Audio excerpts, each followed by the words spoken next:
ارقي نفسك. ارقي نفسي بايه؟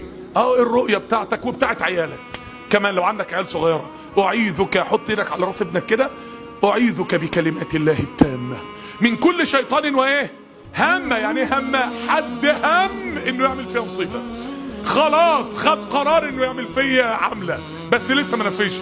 ومن كل عين لما عين ألمت بيا، خلاص حد حسدني وحصل لي مشكله، اصرفها يا رب. انت تقول لنفسك كده: اعوذ بكلمات الله التامه من كل شيطان وهمه ومن كل عين لما.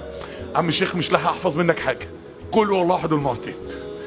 حلوة قوي قوي، تكفيك من كل شيء كما قال النبي: لم يرى مثلهن. مش هتشوف حاجه، هتجيب مفعول معاك زيهم بس كتر منها. طيب سمعت ان في ناس بتجيب ميه كده وتقرا عليها جميله جميله جدا. هات ميه يا عم وانفس فيها بايه؟ بقول هو الله احد المعصيين 3 مرات. اقرا على قد ما تقدر تقرا، وبعد كده صبها على جسدك. طريقه من الطرق اللي يعني مجربه من الصالحين واوصي بها من ائمه الاسلام، من ائمه الاسلام عبر التاريخ. يبقى خد بالك من نفسك، ما تقعدش بقى تتكلم عن النعم اللي عندك قدام الناس اللي بيحبك. شفت رؤيه حلوه قدام اللي بيحبك، تقعدش تتكلم عن السعاده الزوجيه اللي انت عايش فيها. فيعملون به ما يفرقون به بين المرء وزوجه. قال طب ما السحر يا رب بيتعمل به 1000 حاجه، اشمعنى يا رب اما اتكلمت عن السحر ما اتكلمتش غير عن سحر التفريق بين الزوجين؟ لانها اكتر حاجه بتتحسد.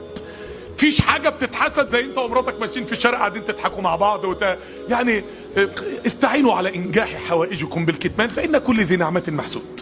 ما تخليك عاقل في الحياه، يعني راعي، ما تخونش حد، انما راعي. خليك انسان حريص، خليك انسان بتتعلم من التجارب بتاعتك ومن اللي مر بيك. ربنا اداك اسلحه كتير ودججك باسلحه كتير. ما انتش محتاج انك تعيش بالوضع اللي انت عايش بيه ده. زي ما النبي عليه الصلاه والسلام مر على قوم مبتلين فقال: اما كان هؤلاء يسالون الله العافيه؟ كان شويه دعاء بالعافيه، ربنا كان هيشيل عنك كتير قوي بالدعاء ده. لا يرد القضاء الا الدعاء.